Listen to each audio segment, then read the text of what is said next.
Good evening, everybody. Welcome to this evening's webinar. We are with Russ Carrington and we're learning how to set up a regen farm. No pressure, Russ. But just before we come to Russ, what have you been up to, Nick? Well, I'm very fresh back from skiing and I'm still awful at it. So annoying. I don't know what it is. I think it's my age. I just get so scared going down too steep. But you know, when you really want to do something really well, and if I saw myself on a film, I would die. Oh my word, I'm just awful. But no, so we've been away for a week to Chamonix and it was really good. And then this morning I went early shopping because we didn't have any food in the house, and it just made me realize how awful our supermarkets are in comparison to French ones. Oh, the service, the food, everything just grim. So you're moving to France? I did do a little bit of Googling of farms in France. They're quite nice. It's just a nice climate, isn't it? But saying that, talking about climate, the serious lack of snow out there, and kind of a little bit of an underlying worry in the resorts about climate change and snow. And it was just really hot. I'm not that tanned because I had all my mask on, but yeah. Anyway, what about you, Liz? I have been busy. I've been ironically, I was in Cumbria when you weren't, which is unusual. Yeah, and just talking at the moment, doing quite a lot of meetings with farmers, setting their objectives the year coming. So it's quite exciting. So yeah, interesting things. I was with a farmer who might be on the call, but yeah, his obsession with earthworms. He wants more earthworms. That's what his mission is, which is, as I said to him, he wouldn't have said that 2 years ago. What's his aim? What's his more than one? Oh God. Is that it? Yeah, they're quite poor levels on certain fields. An arable farm? No, grassland. Oh. So yeah, I've now any clues on how to increase earthworms? Write it in the chat, everyone. Just one thing I forgot. So if anyone, we drove to skiing because we're trying to save the world and Renna won't fly, and and so we listened to lots of podcasts. And anyone who hasn't listened to Michael Blanche's Time series of podcasts, they are amazing, just incredible, and in his normal hilarious style. But they're just really good to listen to. But anyway, on with the show, Liz. Yes, so we shall hand over to, so Russ, you're going to share some slides. Sorry, can't quite get those words out, and then give us a bit of a background to yourself and also how you started the process with Knepp. And as we go through the slides, if you've got any questions, please type them in the chat or the Q&A function at the bottom of the screen, and then either Nick or I will relay it to Russ, and then once the slides are finished, we'll open it up to wider conversation. So thanks, Russ. Over to you.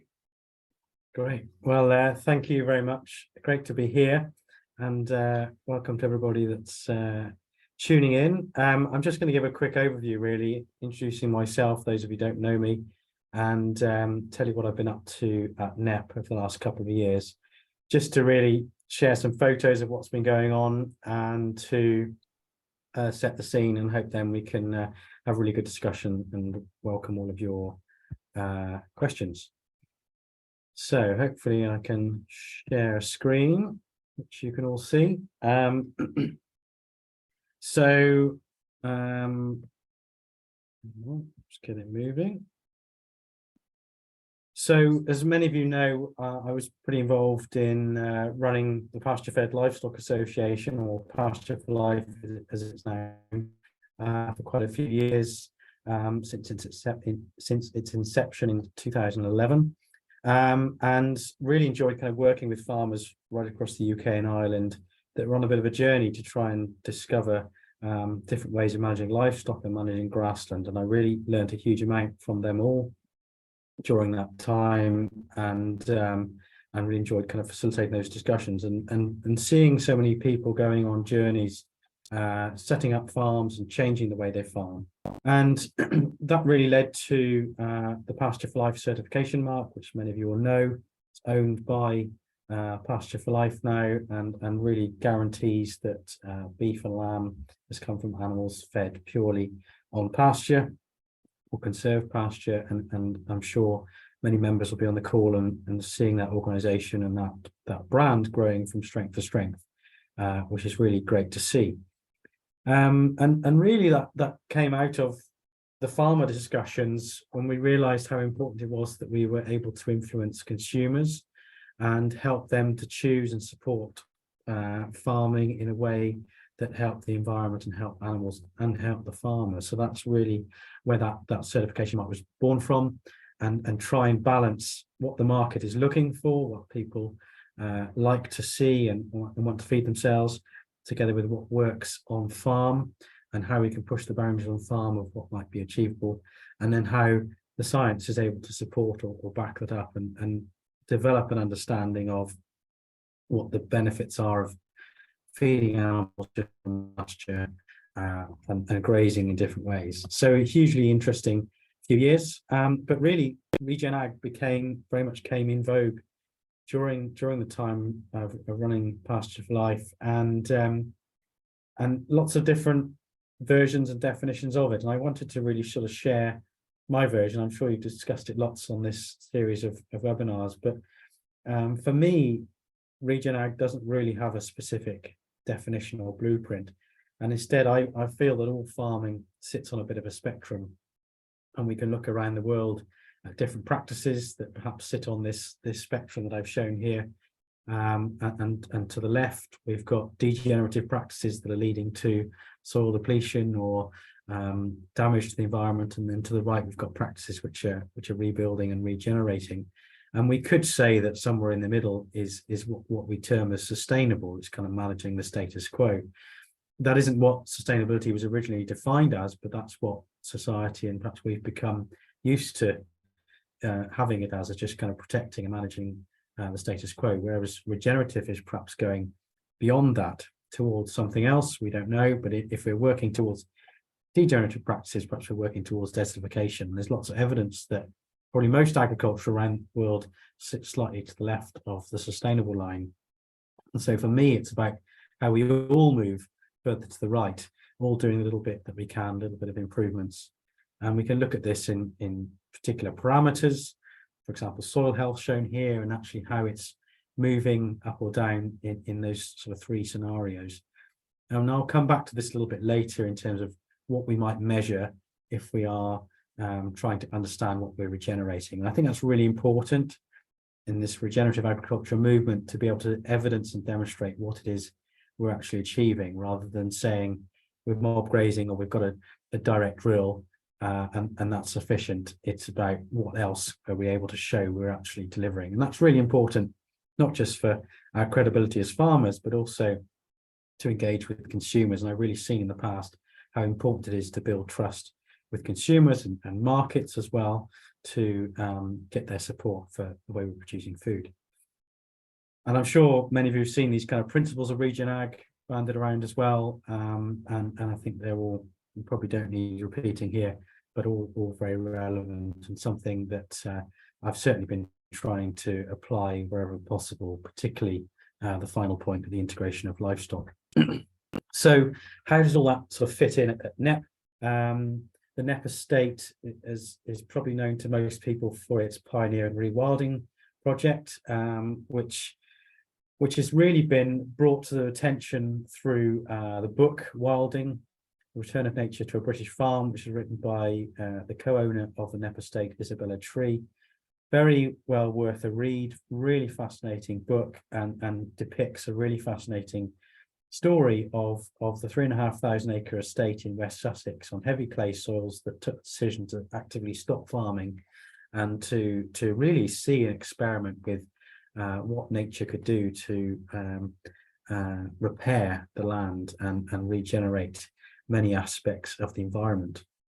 And so the area shaded in blue here, or sort of light blue, is actually the three areas of rewilding on the Knepp estate, and there are different things going on in each of those rewilded areas. The southern block, most significantly, being most interesting from an ecology point of view.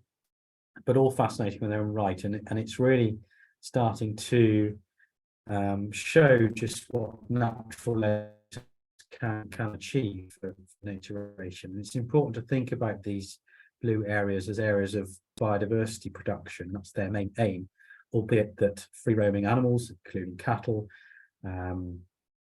horses, pigs, deer, are all part of that system as well, and are an important part of that ecosystem. But the byproduct is meat, but the priority focus is on biodiversity. Now, some people will know, of course, that the Knepp estate has come under a lot of flack for taking agricultural land out of production for nature, and that you know that's a regular comment that is heard against rewilding. So for the Knepp estate, they were really kind of curious to explore what regenerative agriculture could mean alongside rewilding, and so parts of the estate that were not rewilded are shown here in green and outlined with red outlines. And these parcels were not rewilded at the time, sort of 23 years ago now, because it wasn't really practical to do so. You need large blocks of ring-fenced areas to feasibly properly rewild, and so it wasn't practical to include these other areas because they're separated by roads, much of them around the village of Shipley. So they were kind of left. Some were grazed periodically, some were tenanted, some weren't really grazed much at all and just annually topped. So Knepp approached me in 2020 about whether we could develop a bit of a project here to understand how regenerative agriculture can work in Sussex and also fit alongside rewilding. And so we started to scope out exactly that. The green marked fields make up about 350 acres, generally heavy Sussex clay, as with the rest of the estate, mostly all permanent pasture, and only about a third of the fields shown had any kind of stock fencing as well, which is an important consideration for later on as to how we get that up and running. But in effect, the three aims we boiled the project down to, and I know we'll perhaps come back to this later when we talk about where do you start with the ReGen Ag project, and these were our three important goals for the project: to really understand how farming and a focus on food production could work alongside rewilding, where there's a focus on biodiversity production, actually how we could create those connections between different types of land management. And also really understand, how does ReGen Ag fit into West Sussex on heavy clay? Is it actually possible? What's its ability to build natural capital and support also the biodiversity? And then finally, to actually produce quite a lot of food, healthy, nutritious food as well, to local people and also visitors to the Knepp estate. And the Knepp estate are at the moment building a farm shop and cafe, which is going to help cater for an increasing number of visitors that are coming to the estate to see the rewilding, take part in glamping and workshops. And so there was a wish to supply a lot of the produce to that farm shop and cafe from the Knepp estate itself, which required various food sources. So that's really our starting point. And from there, developed the sort of key food groups that we knew we would need to have available and produce and sell in the farm shop. So beef, eggs, vegetables, and dairy produce as well, and other meat was also discussed. But those were our sort of key starting points, and then set about really beginning of 2021 actually setting up the enterprises to do exactly that. So we started with a herd of Sussex cattle, suckler beef, to graze and mob graze the farm, to produce beef and build up a herd that can regularly produce beef throughout the year, and a flock of chickens to follow behind the cattle and produce eggs, the market garden seen here, and in due course a small micro dairy for dairy produce.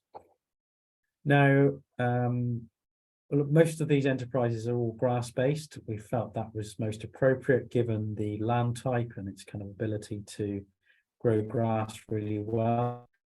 also we have to think about from an economic point of view, how could we make these different enterprises stack well together and work well together, so that we're not going about lots of cost for individual enterprises, but we can actually have enterprises that can work together to regenerate the whole farm.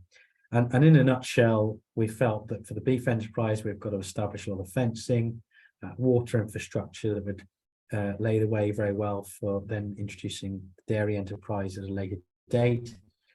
The pastured poultry would stack in well behind the cattle, and I'll show you a bit more about that.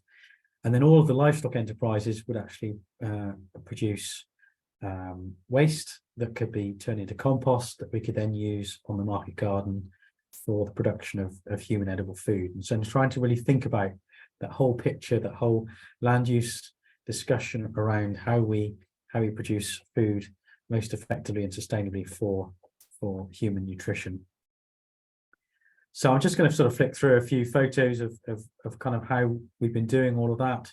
So very simple mob grazing system behind a single poly wire, very simple setup, lots of temporary water pipes, certainly initially, till we figured out where we actually needed those watering points. And so very cheap portable plastic trough to move around, and very simple pigtail posts, simple poly wire, solar energizer to move things around. I didn't have a quad bike or anything like that to move this kind of equipment about, so we kept it light, kept it lean as far as possible, and it did work really well.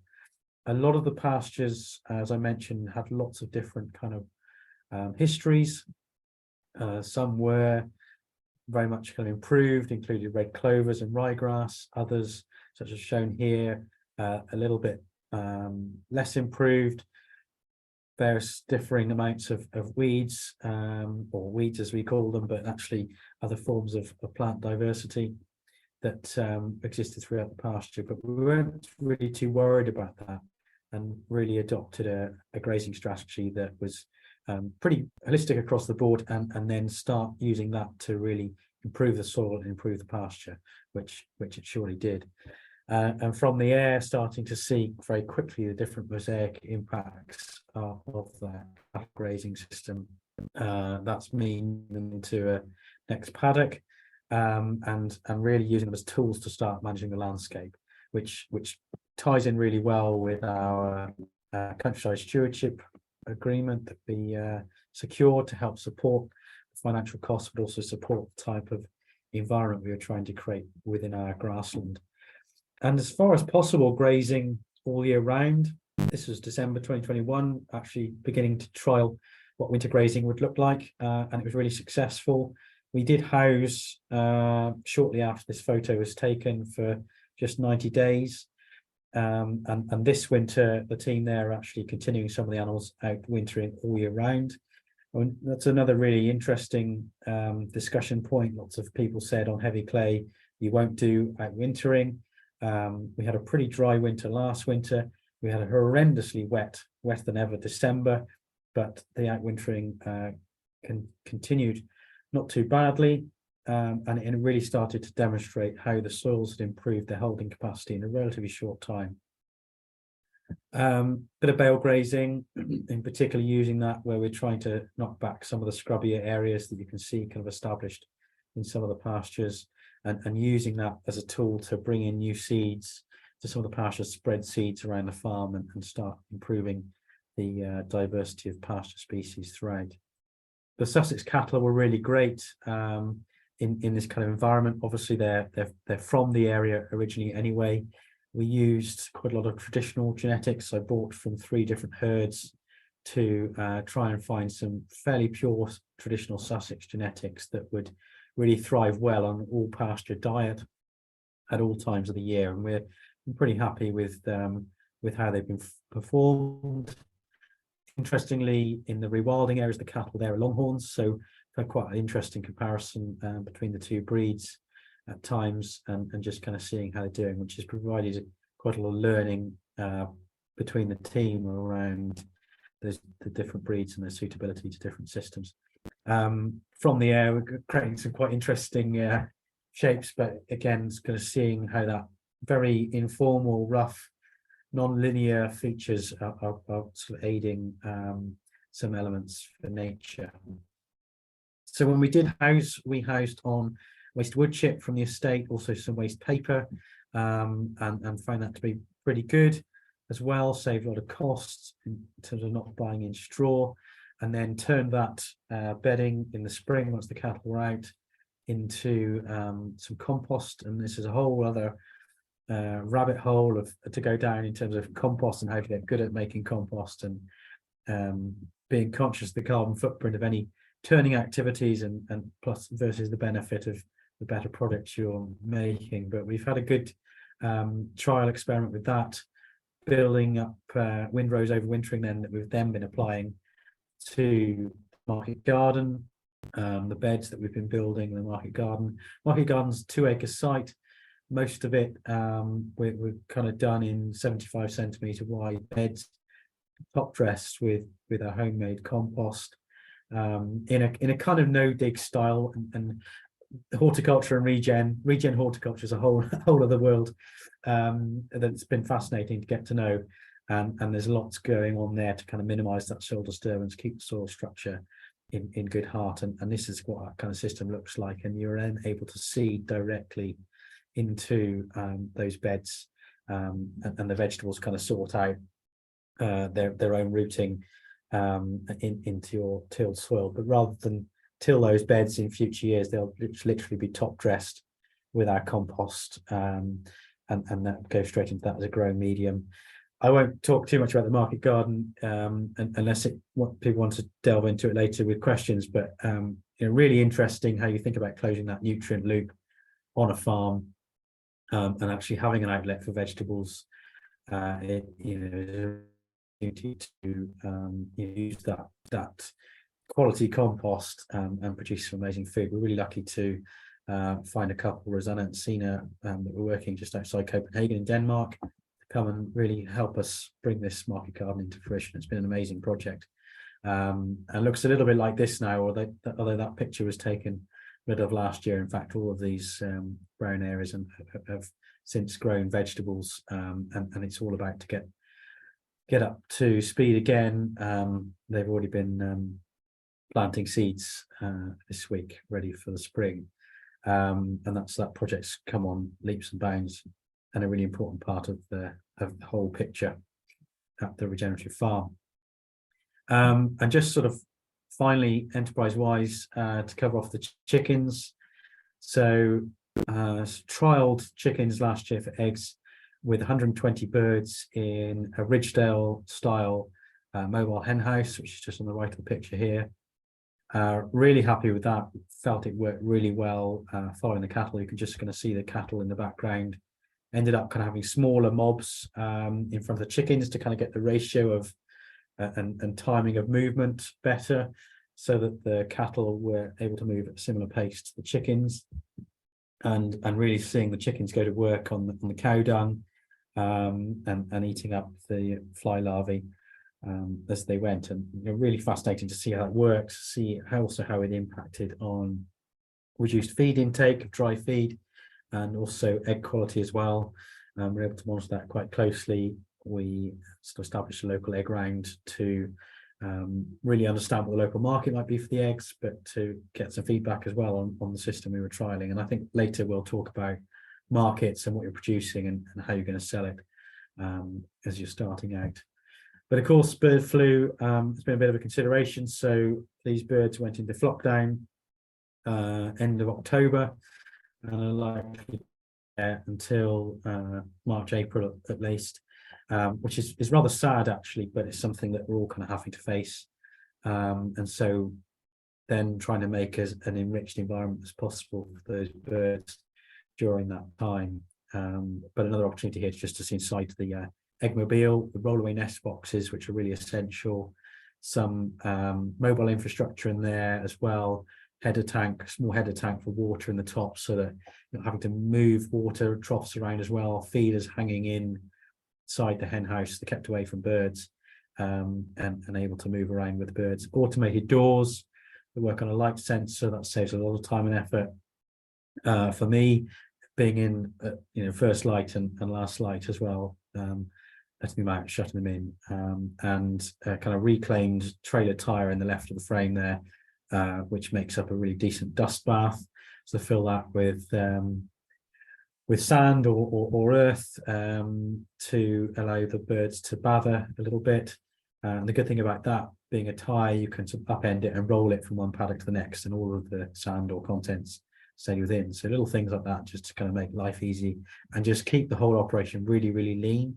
So labour costs are high, so per kind of product output. So really important to make sure nothing's taking too long and everything's kind of quick and easy. And that was a really fundamental part to making sure that we got quickly to a point where the business was going to start being positive cash flow. Russ, there's just a couple of questions that have come through on some of the cattle side. Just thought it was a good chance. So one, Chris has asked about, and this came in, I think, for the cattle, which is what is the grazing period rest interval that have you found works the best, and does it, or how does it change through the year? Yeah, good question. So, and a lot of people ask me that, and I think there's no hard and fast answer. And you hear a lot of people having different theories about that, but in actual fact, I think you've got to get to know your own land. And I certainly saw across the farm at Knepp that there are some of those more improved pastures that can take more regular grazings, perhaps even as low as 21 days, whereas other fields are more suited to kind of 90 days. And a couple of fields in particular that we really wanted to change the pasture constituency, where we're doing some quite hard winter grazing. They then need longer recovery, and so generally getting grazed once in the summer and once midwinter. And so I think you kind of have to adapt your grazing plan if you've got fields that need different treatment and have different expectations around rest periods. That can all get thrown out of the water when you have a drought like we did last summer, and you can have to really rethink all of that. So I think for anyone kind of starting out that, it's good to have a kind of structure and idea of rest periods, but actually you've got to base your movement decisions on observations on the land and how that plant growth is recovering and what you're trying to achieve as a whole. And another question on about, actually, Gary's, that's linked to that, which is stocking rate. So what is your stock? It's probably going to be quite challenging to calculate with chickens involved, but what are you working on stocking rate? I scoped out that kind of original plan, and the farm is still growing. So I mentioned that only about a third of the land was fenced initially, and I think nearly 2/3 is now fenced with all the work that the team have been doing there to kind of bring more into the fold. So we haven't really got a fair understanding of what the stocking rates are yet, but I scoped it on one livestock unit per acre, or per half a hectare roughly, and one livestock unit being kind of 600 kilo live weight. And so by weighing the herd regularly, you kind of work that out in terms of kilos of live weight fed per hectare. Which is kind of the consistent measure that you can do, whatever your type of cow, whatever your age of animals, and that's where we were kind of at. So it's about 600 kilos for half a hectare. And I suppose, and also thinking of the guessing for what you'll come on to in terms of the market. So was there targets in terms of how many animals? I suppose that's also on a prediction, isn't it, in terms of over the years? But is there guidance on they want to be able to sell 1 beast a week or 3 beasts? Yeah, that's definitely a consideration, and we're still to kind of test that market in full. What's also going on with the longhorns as the rewilding, and there's maybe up to 100 head of longhorns coming out of the rewilding each year. That are going to Knepp's own butchery now that's been open for a couple of years. That's mostly selling meat online, a business called Knepp Wild Range. And so that was an established market. And so with the farm shop, the need was going to be to kind of plug a gap of beef demand by the farm shop using the Sussex cattle. And so the longhorns are quite seasonal when they come out of the rewilding. They tend to be in their best condition for slaughter into the autumn, coming up to kind of 30 months, whereas there's a bit of a gap for beef supply from sort of January through to July. So the focus on the farm was to really kind of specialise in producing beef during those months. And what we worked on was producing kind of 30 finished cattle per year. Some heifers we might retain for the breeding herd, so say half a dozen, which leaves 24 finished animals per year during 6 months of the year. That's 4 a month. For 6 months, or 2 a month for the year average. And quick question, any fruit, market garden and guest veg at the moment, or is there fruit going in? Yeah, so no fruit of any significance at the moment other than apples. Now it was quite an interesting one because you think fruit's very saleable and a good thing to stock in a farm shop. And we work pretty closely with a horticulturist called Ian Tolhurst, or Tolly as he's well known in that world, and he really advised against mixing vegetables and fruit, and I think for a very good reason. They require different specialist skills, and they also require lots of labour at the same time of year. And so he rightly pointed out that you can end up being spread too thinly trying to produce strawberries and carrots at the same time, or whatever it may be. And he said better to focus your skills and capability on one thing at a time. And then jumping back to your compost, did you get it analysed from I'm guessing from a food web perspective?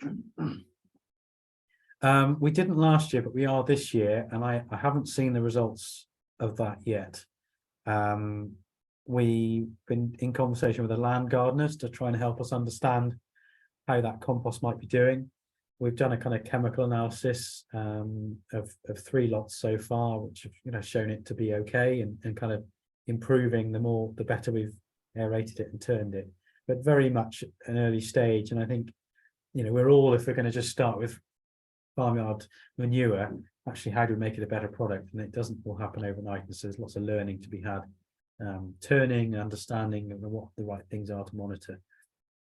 Well, the next ReGen Ag Chat is going to be on worms. I've met a worm farmer. I'm slightly now addicted to worm farming. Back to you. Sorry. Are you planting any perennial vegetables? It's getting to level of detail you may not know from the market garden. Well, not yet, but it would be good to think about incorporating that. We looked at lots of different ways of kind of doing that market garden, right from permaculture to more intensive field scale production. And in the end, we're sort of somewhere down the middle, I suppose, and hybridizing different ideas, but also prioritizing what's most important, getting the basics up and running, getting vegetables established, getting a market established for those vegetables. But there are bits of the site that lend themselves to kind of different production and kind of looking at how we might do that. Rhubarb beds, for example, could be really good, but early days on that front. And this is an interesting question. So, did you choose the chicken species based on any criteria? I'm thinking larvae fly removal. Any species better at removing fly larvae from cow manure than the other? Good luck. No is the simple answer. So the chickens, a really good question though, or it leads to an interesting answer perhaps for people. So most of the farm was organic already when I arrived, but I converted the remainder into organic, which is a sort of 2-year conversion period on grassland. That period is just finished. So last year I ran the chickens on the non-organic or in conversion land because I wanted, and there was no point investing in fully organic birds for the pilot year. So I basically bought what I could find cheaply and what was available. And so most of these birds here are kind of semi-retired second-hand birds that were from 3 different flocks from neighbouring farms that I got to know. And that was a really good way to start at a low cost because I didn't know what the fox pressure was going to be, any other predation, mink, for example, how the whole system was going to work. So actually having older hens of any old breed was a good starting point. So, but this year we've got on order 150 highline birds that will pullets arriving in April that will be fully organic, so that the eggs will be fully organic from this April. And so that's a long answer to say, you know, I think these are what we started with, but I think it won't make any difference to their foraging ability. What probably does make the most difference is how they've been reared previous to having them. It's going to be interesting to see how these pullets get on if they've been reared indoors because of bird flu. Will we need to kind of teach them to roost in the Ridgedale eggmobile? Will we need to encourage them to sort of scratch around and look for the dung larvae? I mean, it's quite possible that we will. So it'll be interesting to kind of see how that pans out. But I think there's does seem a bit of an optimum with the fly larvae. The flies lay their eggs, and by day 10, those eggs have hatched and flown away. So you've kind of got that window of kind of day 4 to day 9 when the larvae are at their biggest and juiciest and most attractive for a bird to eat. And I'm guessing because of disease pressure, you won't keep any of the and particularly, I suppose, organic status. So you're not going to teach any of the chickens that know the system to teach them, are you? So is there going to be someone out pretending to be a chicken like they do when they're feeding flamingo chicks? Well, maybe, hopefully not. But yeah, no, these birds will have to go actually. So they're going to probably go on marketplace or rehoming chicken service. But you know, they're mostly quite old, but they'll do as a backyard bird for local families, rather than have to cull them all or send them off for chicken nuggets. But they it would be very useful to have them around with the new birds. I think there's definitely something in that the birds, birds flock together. And I found that when I brought in, I think the third flock that weren't so used to this type of perching system or laying system, I think it definitely helped that the others, they copied the others, and there's a bit of that goes on in the chicken psyche. Okay, thank you. So, what should I say? The chat. There seems to be some problems with the chat, but if you're, the Q&A is working fine. So try that one. Just one question on the chickens before we move on about dung beetles. They might predate the beneficial insects as well as the larvae, but is that partly timing as well? Yeah, really good question, and I haven't got to the bottom of that yet. I suppose there's two things. There's the timing, and so we kind of hope that, or it sort of seems that 5 days after a fresh cowpat, dung beetles have generally done what they're going to do, and perhaps they've buried their eggs beneath the dung pat, or they've just had a feed and flown away. But we don't really know what impact the chickens could be having. So it's a risk that chickens are eating our precious dung beetles. However, there's a lot of other cattle dung that the chickens are not actually getting to, because I kind of had that small mob of cattle behind these 120 birds, whereas there's another 50 cattle in another mob elsewhere where they're where dung beetles are at large and not too affected by not at all affected by chickens, and not too affected by other birds and crows, for example, that might be after that dung beetle larvae. Thanks, Russ. That's no more questions on the stock at the minute. Thank you. Okay, great. And my screen's frozen again.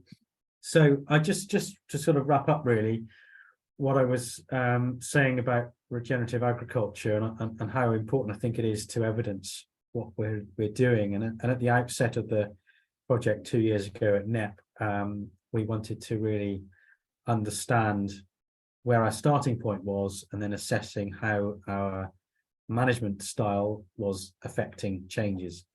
And we took a lot of lessons there from the development of the rewilding area at Knepp, where lots of things were being able to measure progress and measure changes.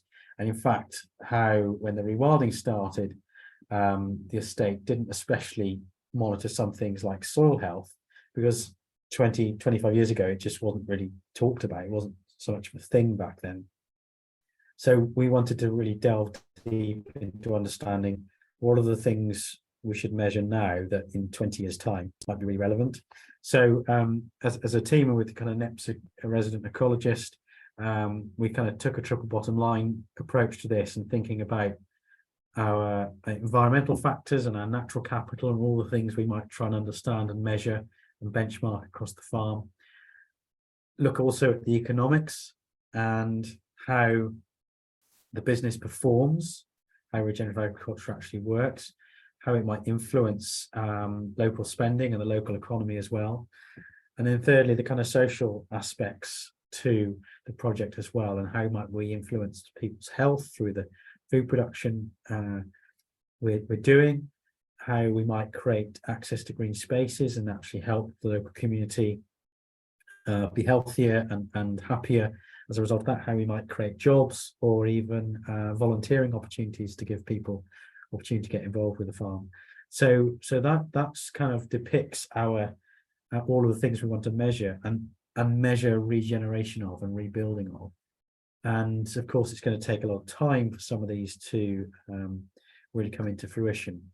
But that said, some of these things we're able to measure progress very, very quickly.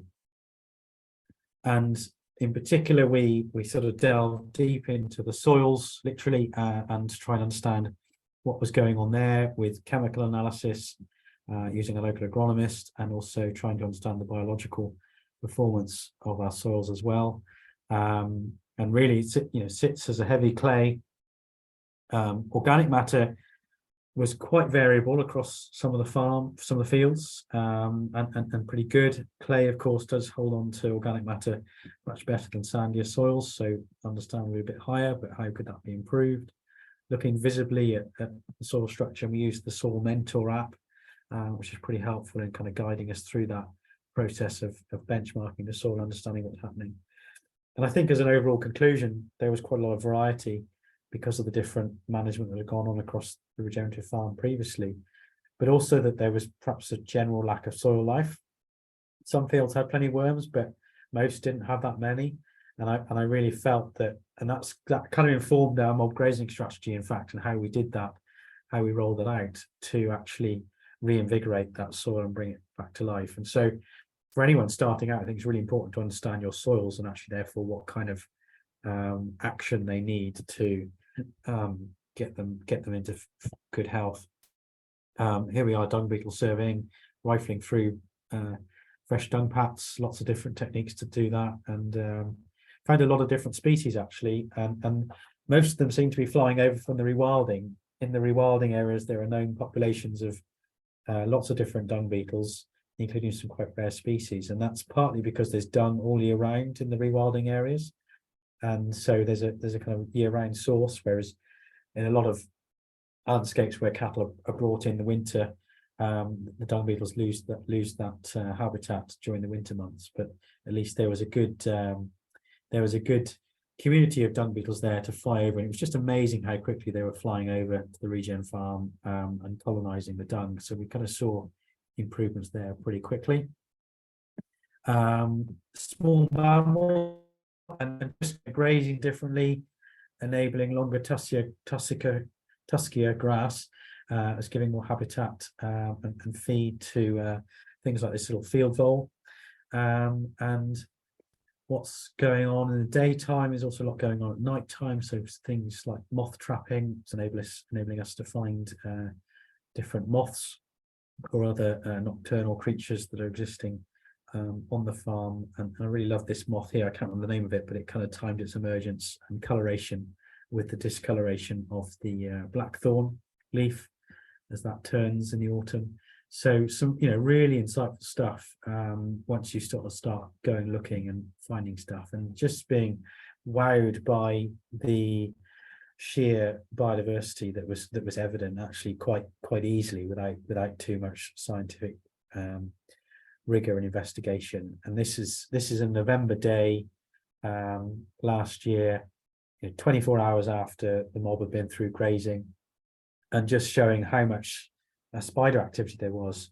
to kind of create all of these spiders' webs in such a short time after the cattle have been through. Of course, this is, it's quite a common sight on farms to see lots of spiders' webs, but just the speed with which they did it, but the fact they're also living there. If this field had been cut for silage or hay, it would have obliterated most of that insect life, whereas this technique of grazing through the land greatly improves the opportunities for biodiversity, and it can be seen here very clearly. And then just to kind of finalize and talk about how nature fits into the wider landscape. It's all very well us doing these things on the farm and in the individual fields, but we're very conscious, and as I said at the beginning, how we get the two types of land management happening alongside one another to really work together, and how we can think about that helping us learn about landscape connectivity. So we really focus some efforts around our water corridors, or the riparian areas, the riparian corridors, where there are water courses that run from the rewilding areas and through the regenerative farm, and vice versa the other way as well, and how they might provide opportunities for nature, biodiversity to move through the landscape. And we're not kind of talking about big things like deer or cattle. It's about smaller things, insects, bird life, bats, and so on. And then also how our hedgerows might help connect up areas of woodlands to one another, and how those hedgerows might help us connect up through the landscape to our neighbours as well, and the kind of crisscross of corridors providing lots of opportunity and permeability for nature across the farm. And that's really helped to inform particularly the edges of our fields and how we've been grazing them.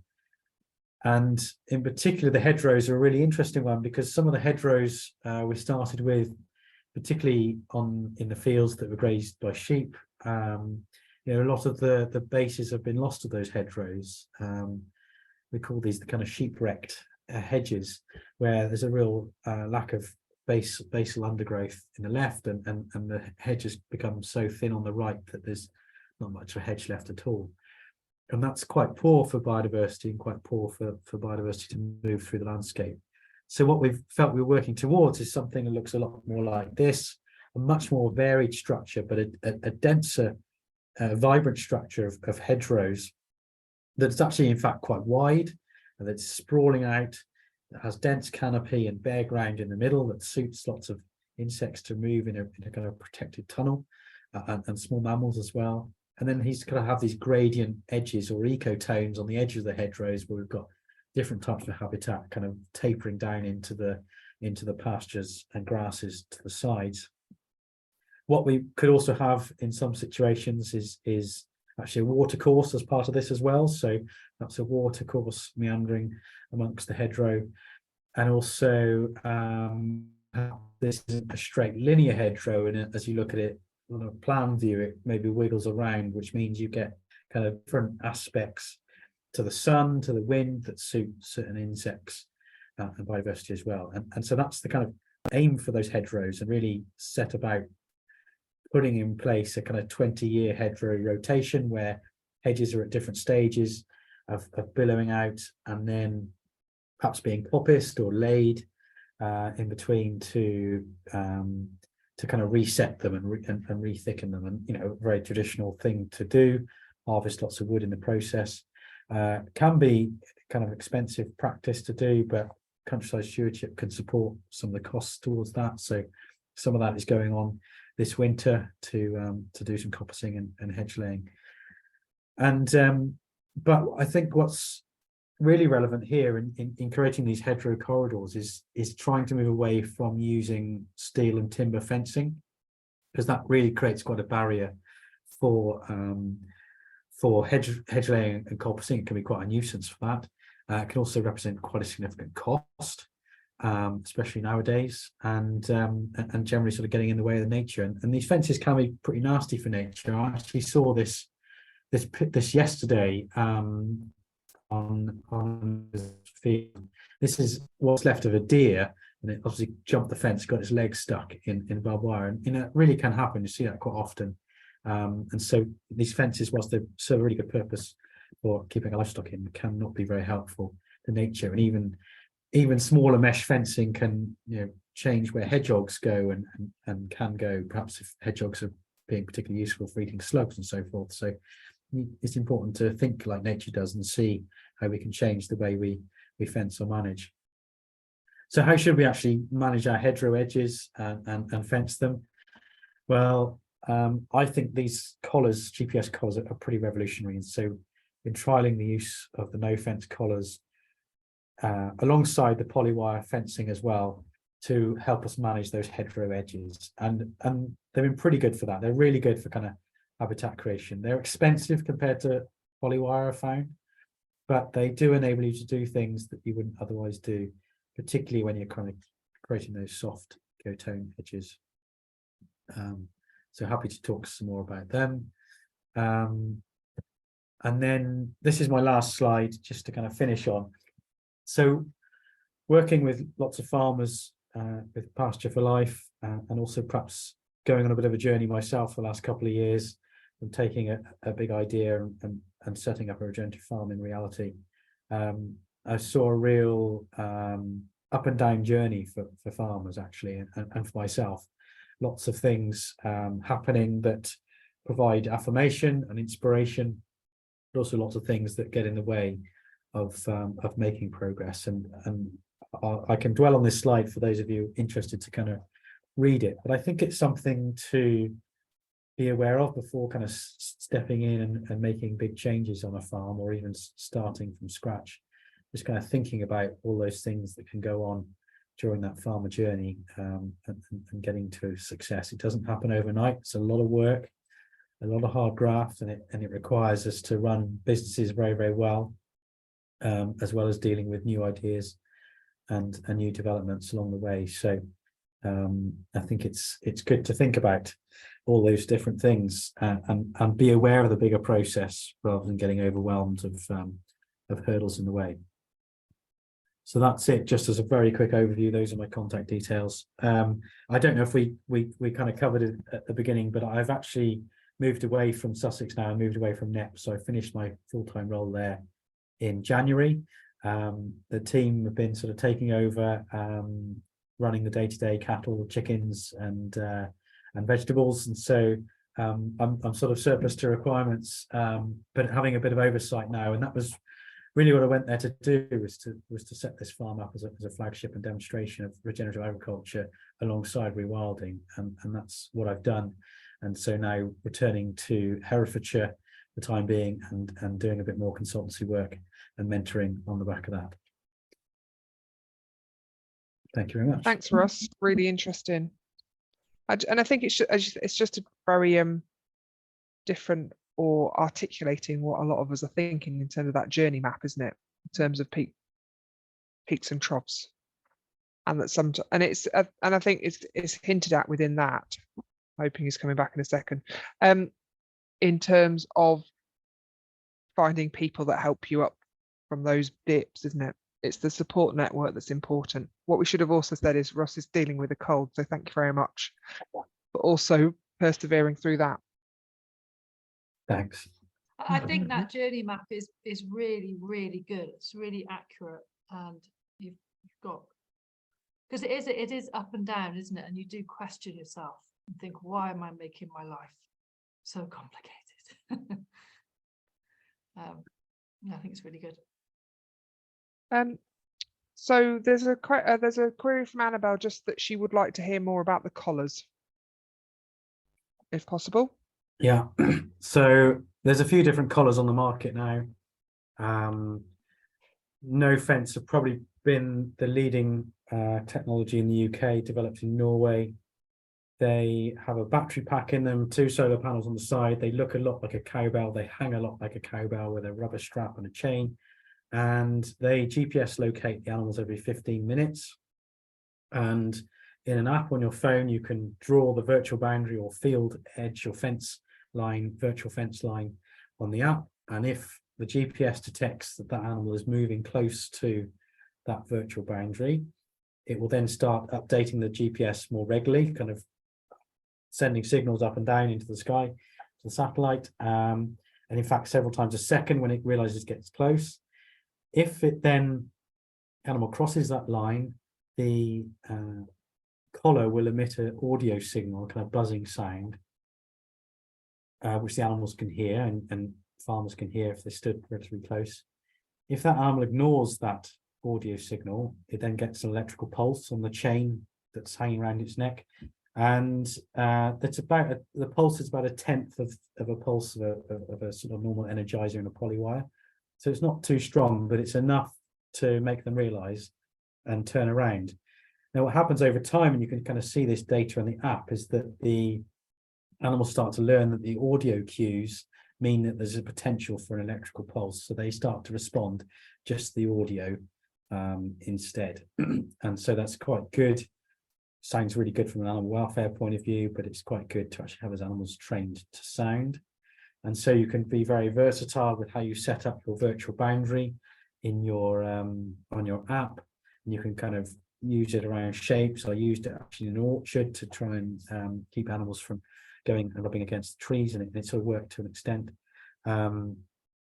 And yeah, that's kind of basically how it works. It provides so much data on animal movements that's really fascinating. Gives us a lot more insight into animal behavior.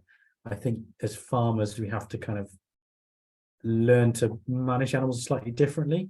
I would say they are, well, my experience is they tend to be more nervous because they're not quite sure where the boundary is, where if they can see a hedge or a ditch or physical fence, they can be a bit more certain about, they've got a visual cue, whereas with the collar, the virtual boundary, you haven't got that. And I think it's really important as stockmen or women to put our virtual boundaries where there is some kind of physical feature, so that the animal can kind of comprehend that a little bit more.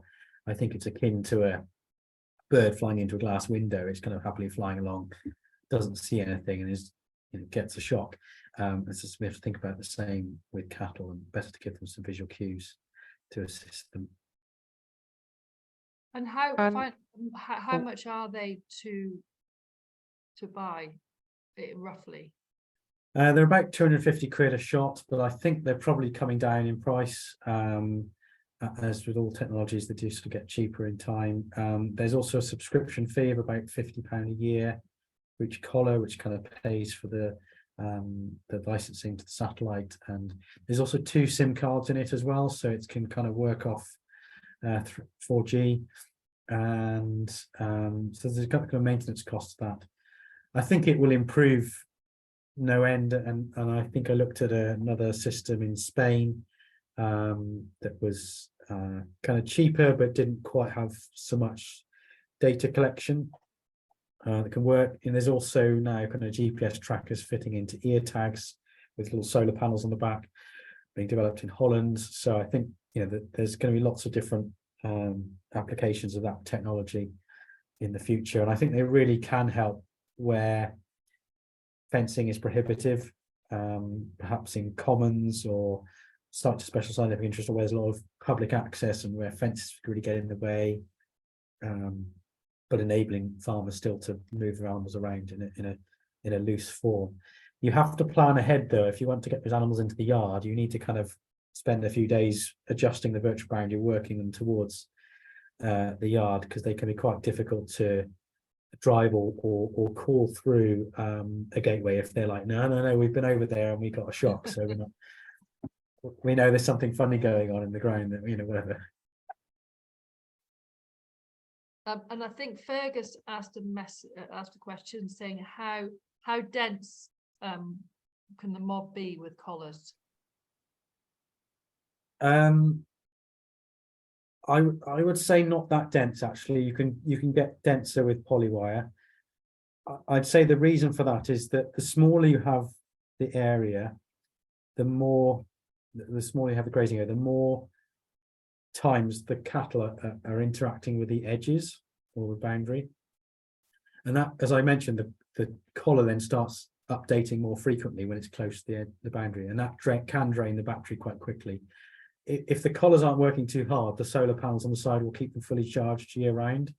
If they're working really hard all day, then the batteries will soon deplete, and then you have another problem of having to change the batteries. So it's better not to have them too tight. So they don't really suit high intensity mob grazing all that well, in my experience. I think they're far better in kind of weekly move paddocks where you've got a much lower density and perhaps trying to achieve a different type of grazing, less about trampling, more about conservation. Yeah, okay. And is there one more question?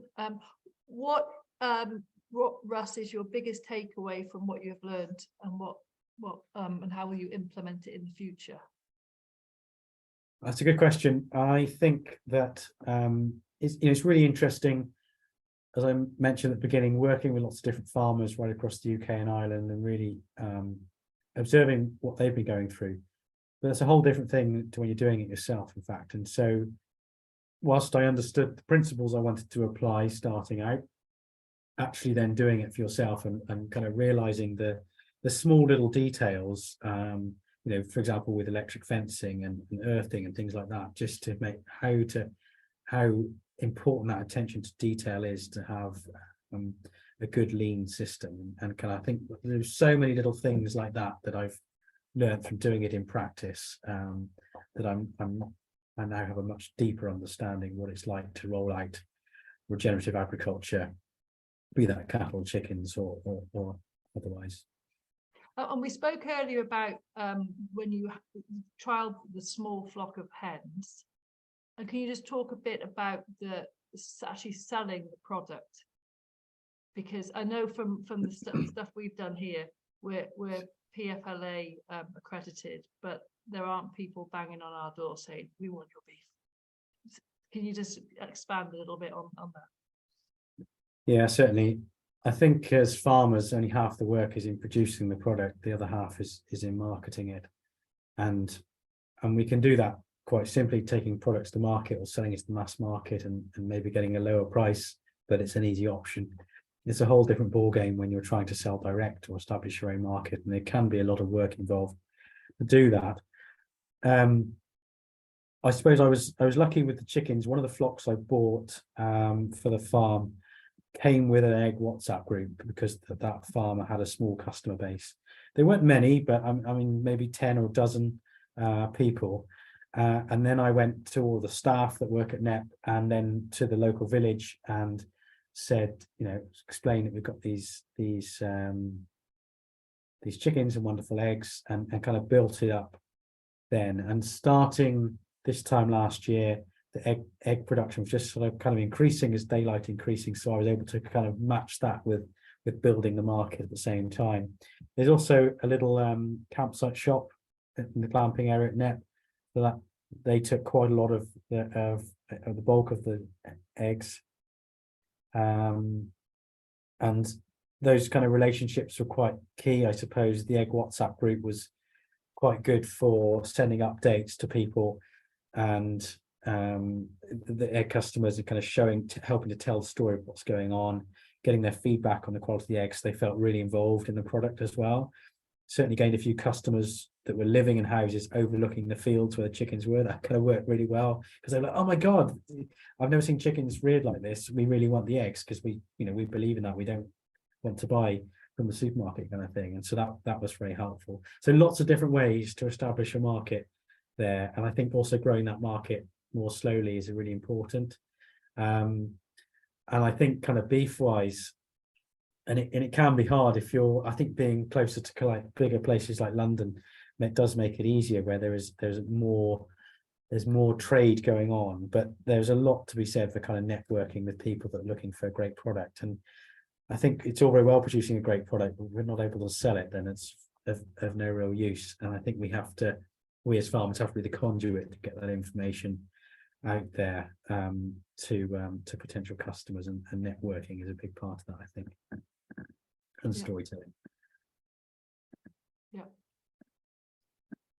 Any more questions, Liz? I think if I could just add a comment to your earlier question, Nick, about biggest takeaway in learning. I think selling eggs to the villagers kind of reminded me that when the project started, there was a lot of apprehension in the local community around what was going to happen on the farm, and some people felt a bit threatened around their access to public footpaths and whether they'd feel safe with horned cattle and so on. And I had to do a kind of lot of conversations with villagers to allay a lot of those fears. and there was a little bit of hostility actually, which was quite interesting, and I didn't expect, but it didn't really bother me, but it showed, I think, in rural communities how disconnected some people have become from agriculture, and how useful we can be as farmers to educate and build bridges.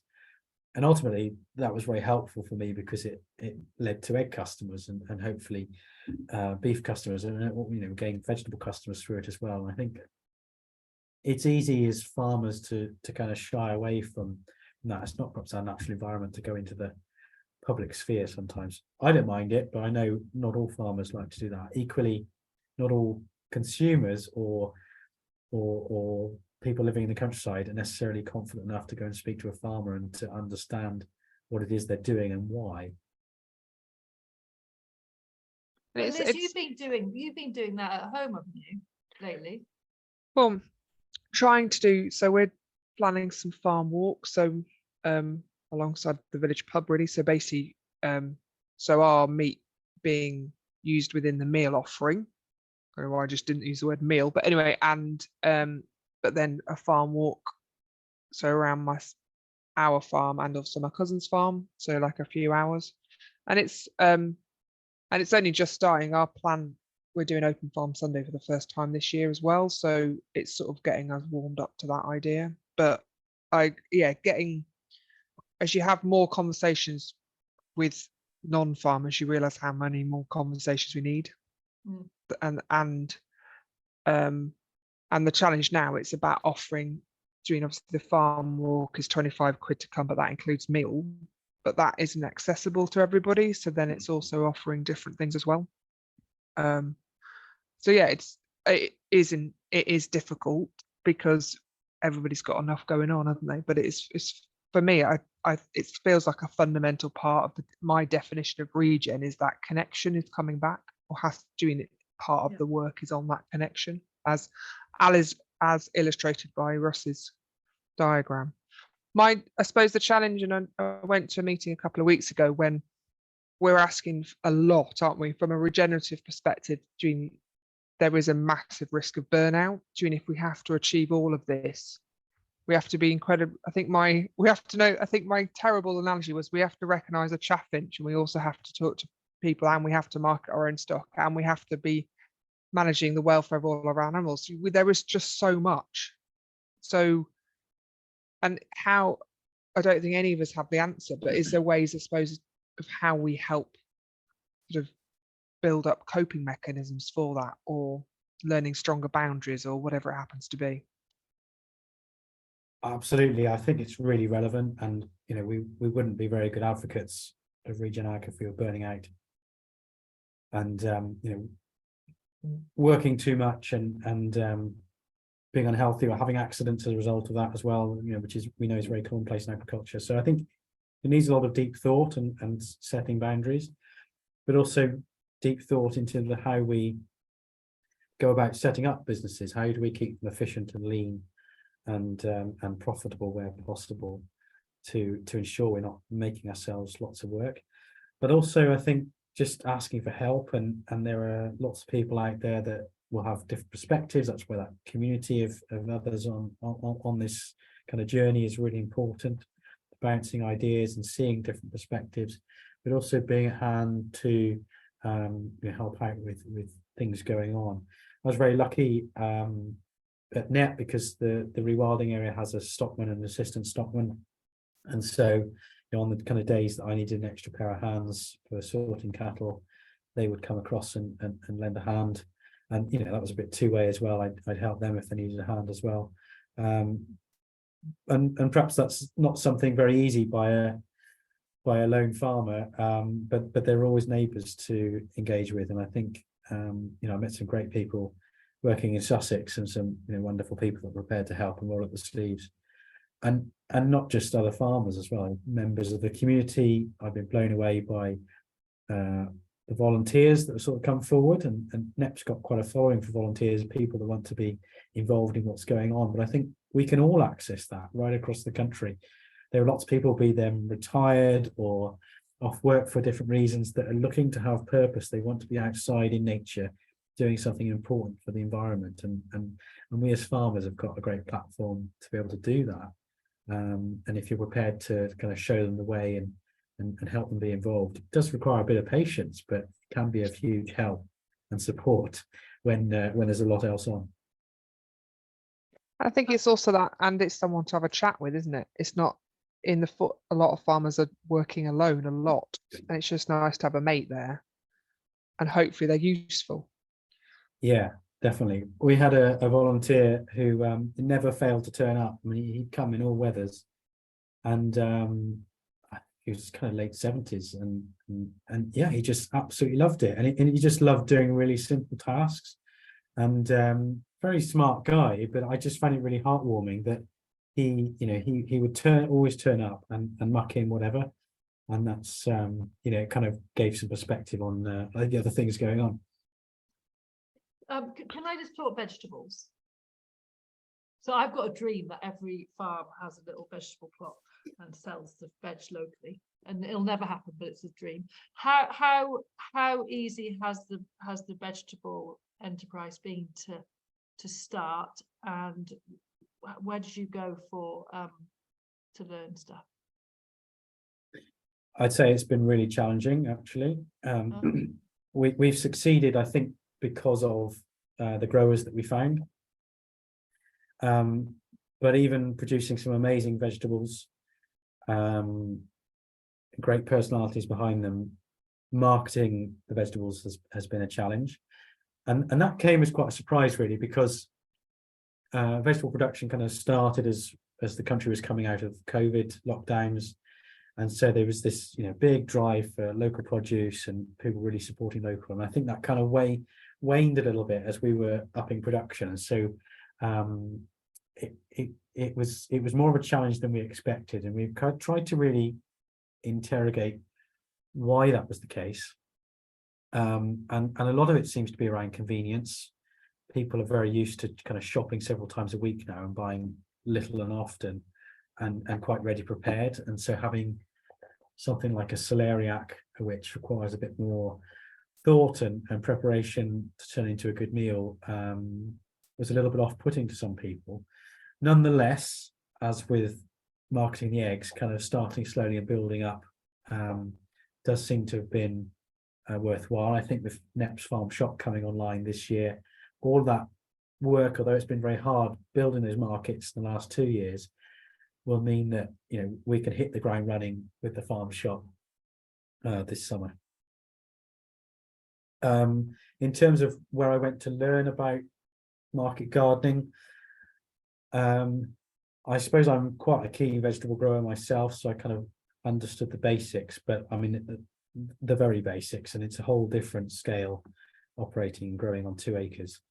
I think that, but nonetheless, there's good communities to engage with, some peer groups, some good groups on Facebook, and shout out again to Tolly, who's he's kind of cited in George Monbiot's Regenesis book as being this kind of saint of animal-free vegetable production. So he is a little bit controversial in that aspect because he doesn't use any animal manure in his farm in Oxfordshire, but nonetheless, he's been at it for nearly 50 years, and he really knows how to do stuff, and is a very wise person to speak to for anyone interested in going down that route. But ultimately, I think it's finding the right growers, and they are few and far between, in fact. And it's not a get rich quick career to go into, and I think that's perhaps part of the challenge. It's a very hard business to make money. But Knepp felt it was a very important part of the story, and that market garden is cited so that people that are arriving at the farm shop drive past it, they look down the wonderful rows of vegetables, and we hope that will in itself sell that produce. And by keeping a short supply chain and a lean business, we hope it can work in due course. But a lot of money has been spent to get the farm up and running as it is, and it's going to still take some while to turn it into a positive cash flow. And well, you touched on the labour. I was talking to a guy who was a grower, and we think farming's hard. Being a market gardener is hardcore. Yeah. Anyway, that's not very positive, but yeah, full respect to them. But there's an element of, I share Nick's dream of that mixed plate being on farm, and doing part of it will be in the carbon calling conference later in the year. But yeah, and it's back to this point about burnout. We like, the risk is you take on loads of different enterprises because it's new and shiny, and actually you don't do any of it quite well enough. Yeah, it's better not to try and do everything ultimately, and to build teams that have the specialist skills to deliver those things, and maybe Nick, other people. Well, I've got a man. I've okay, found a man. I found Malcolm. Got Malcolm, so he's doing it for us on a small scale. And you have just got to, you can't do it all. And yeah, Malcolm knows what he's doing. So where the hell have you found, well, no, this is not the topic for this. Where the hell have you found Malcolm? Well, I just said to someone that I needed it sounds awful, a lonely old man who wanted to spend some time looking at amazing view gardening. And Malcolm is not a lonely old man, but he does want to spend some time here. So it's perfect. It's a very rewarding work, actually. I mean, it's not always the best of weather, but it is. And I think the people I've met that are doing it, they really have a deep motivation to produce food, and work with the soil, and be out in all weathers. And that's great. We need people like that. So let's create opportunities. Those of us who've got the land and the markets to provide those opportunities. Because the trouble is, it's shifting baseline. So in Penrith, there is nowhere now. There's one veg shop, but it's pretty standard. Do you know what I mean? So it's supermarkets, or that there's no choice. Whereas in cities, I guess there's more of a choice, and then people just forget what proper veg tastes like. So yeah. The other thing, if it's not kind of selling direct and local, is that there are sometimes wholesalers that are able to take kind of niche or quality products. I know a few market gardeners that really kind of focus on that. One in particular that grows products just for kind of Chinese restaurants, very particular foods that they wholesale around the country. And at Knepp, the girls there were really lucky to do a deal with a little wholesaler that started up post-COVID called Shrub, and they collected from quite a lot of organic growers in the southeast and delivered up to London once or twice a week to kind of high-end restaurants. And that was a real bit of a godsend, actually, because they were able to take a lot of the produce that we weren't selling locally. So there are some opportunities like that as well. But yeah, it'd be great if local people would buy more of it, and perhaps there's a bit of also being able to add value to produce as well. When we get the glut of different things, which Knepp are really hoping that with the cafe and kitchen they can help manage some of those gluts a little bit more as well, and turn them into added value products to then use at other times of the year. And you'll have do you have groups coming around the farm to look round? Do you have groups of farmers? Yes, yeah. So last year had about 250 people come round in all, in different kind of groups, some bespoke farmer groups from around the world, and also advertised tours that all sorts of people came along on. They're really good. I think any farmer can do that as well. Great to hear Liz is starting that. I think there's a lot that people are prepared to pay for to come and see and understand what's going on in their neighborhood or what's going on farm. So that was a pretty important part of the business last year, and I think they're planning to carry on doing that in some form in years to come. Yeah. And I probably should have asked this question right at the beginning, but how did you actually start? Was it a big piece of paper? Was it getting people in a room? That's the bit I'm intrigued by. I would say I would have started with a big bit of paper, but that doesn't mean anything. Well, we were in lockdown at the time, so it was all done on Zoom, actually. And I met with the estate manager at Knepp and the owner of Knepp, and just kind of listened to what their aspirations were, and some of those aspirations are really big, and they read the books about different American farmers doing all this amazing stuff, and they wanted all that, and then it was kind of just getting some context of how all that fits in with what's actually possible and what the resources are.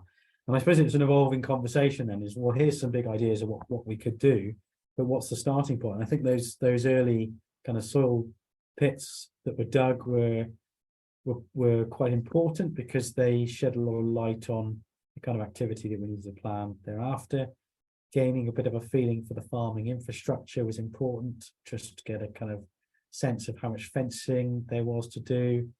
Water, I mean, water was a really challenging thing, because lots of water troughs around the farm. I thought, great, we've got watering points, but it turned out a lot of the water troughs were kind of redundant, didn't work, or there were problems. And so, that's all taken time and is still being developed as we speak. So there's always the things you can't see coming, but you have to be prepared and ready for dealing with.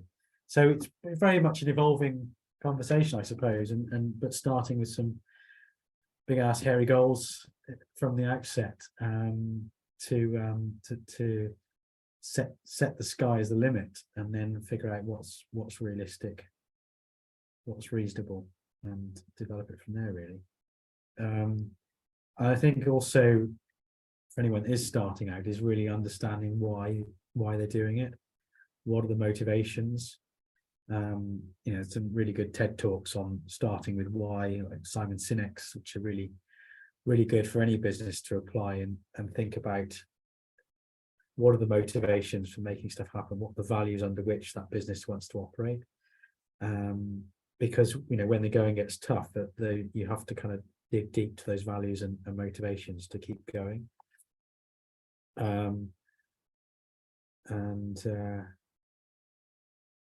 I think having a having a plan that, so I produced a business plan before I moved down to Sussex, with the owners and the estate manager, and we bounced that around a lot, actually, a lot of toing and froing on that. And I suppose I sort of, without knowing the land really well and knowing the soil type coming from the west of the country, I kind of tried to predict what would be achievable and reasonable in terms of stocking densities, and then if there's any improvement on that, then that's great. But don't overcommit initially, I think, is really important. And it's got to work. If you don't overcommit, it's got to work financially, or see that it's gonna work out eventually. And it's just, as you say, it was you were employed, weren't you, to deliver their vision, but at least I suppose in that was helpful, wasn't it? You had other people thinking what they would like to look at when they drove down a road in 3 years' time. Anyway, that's right. I suppose it's quite interesting, especially if you're just a farmer on your own. In some ways, your decision-making process is much simpler, because the buck stops with you and you make a decision. If you're a family or a couple team, then there's a little bit more discussion to be had. When you're a non-related team, shall we say, or colleagues, you've then got a lot of different perspectives and a lot more decision makers. So and the bigger the group of decision makers, the bigger the committee comes, and the longer it can take to get decisions. But you can end up with more solid decisions as a result, and more buy-in from everybody if everybody has the chance to speak, be listened to, and have a different perspective, and then find that balance. And I suppose that's something I've got good at through sort of facilitating farmer groups in the past, is kind of everybody having a say and figuring out what do we all agree on as a way forward. And I suppose that's also what we did, with some quite different perspectives really at the start, sort of Knepp, together with my own kind of vision of what I thought would be achievable by myself, and trying to really balance that out. And it's been a constant juggle, but I feel we've got a lot to show for 2 years of effort now. We've just had a question in about the dairy. Yeah. You haven't done that yet, have you? Can you just explain where you're at with that?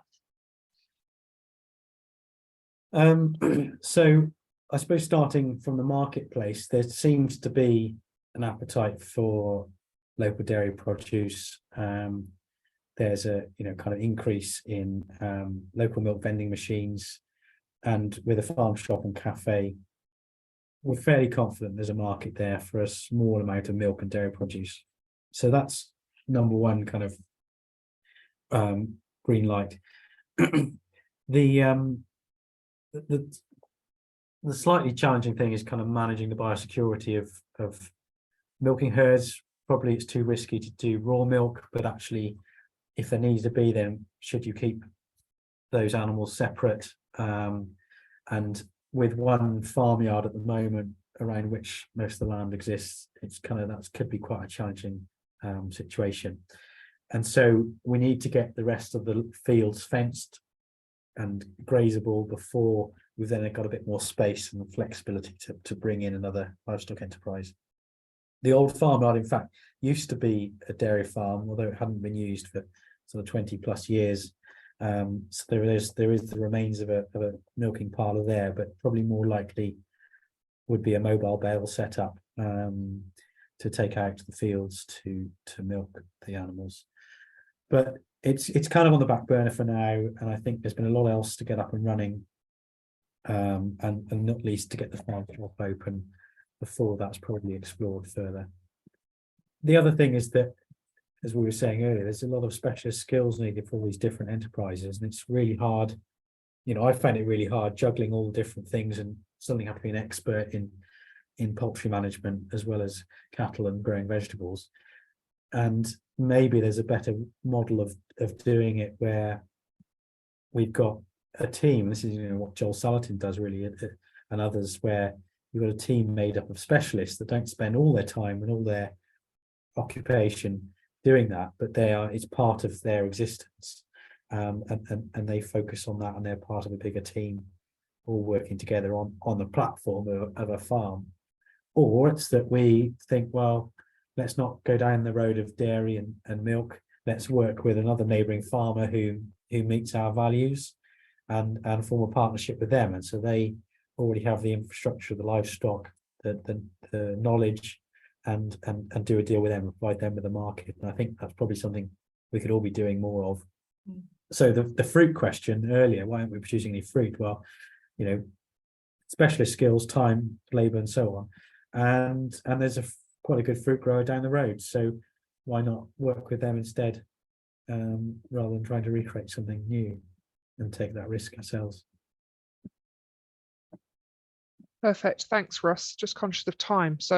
But thank you. It's been brilliant. Lots of really positive feedback. So thank you very much for being so open and working through a cough. So thanks again. Nick, what's your take home from this evening? My take home probably is that we need to involve more people in our decisions. Because it's very holistic. I know, there's only two of us. And sometimes we're like, wham bam. We've got Malcolm now. I've got Malcolm. Oh, he's lovely, Liz. You'll love him. Love it. He's so good. And he arrives, and sometimes I don't even know he's been. Anyway, so I think we need to have a bit of a sounding board and just kind of test our decisions a little bit more. What about you? Although I'm currently working through a countryside stewardship scheme, so I was interested in the sort of thinking, because obviously that's a 5 to 10 year plan, isn't it? But this idea of a 20-year plan is actually what we need to be thinking about from a hedge perspective and various things. So I've started to think about the hedge corridors that we've got already, and then how we can enhance them really. But yeah, ours are not. We historically would be all layered hedges here. So they're just not as exciting as the sort of picture in terms of wideness, but they're not quite sheet wrecked either. So yeah, I think Russ's picture of the corridors, I think that is really good. I think, and also his whatever chart that was called, that was really good. So yeah. But no, it's just interesting, really interesting. So thanks again, Russ. Yeah, thank you. So coming up, We have got next month, it's worms. Yeah. With your worm lady, who you collared. I made friends with at the, I say friend, she might consider me a stalker, but yeah, I'm friends with her. I met her at the Oxford Real Farming Conference, and she's, yeah, next one is the 13th of March, and then she's going to come and do an event on my farm sometime in May, I think. And then two things. So I've got a flax lady for the May chat. And also Fergus Henderson, who I think is on the call, he's coming to Cumbria. So if there's any Cumbrians, Fergus is coming up on the 29th of March for a meeting here. He's a bit of a grazing god. I'm hoping Reno is going to turn into Fergus when he's Fergus's age. And he's going to come here and talk about grazing. And planning. But we'll publicize that. So yeah, it's an open event, isn't it? So and we've nearly got a new website, haven't we? So when we'll post that too. Yeah, so I'll send something out about the 13th, but yeah, to bring your worm related questions to that. And if you want to have a look, her website is under Urban Worm. So she commercially runs quite a lot of wormeries for dealing with food waste. So the Ministry of Defence, for example, or Oaxaca. So she'll run commercial level wormeries for them. Just that sounds quite exciting. That's why I'm stalking her. Just saying. Anyway, on that note, thank you, Russ, and thank you to everyone. Bye for now. Bye bye.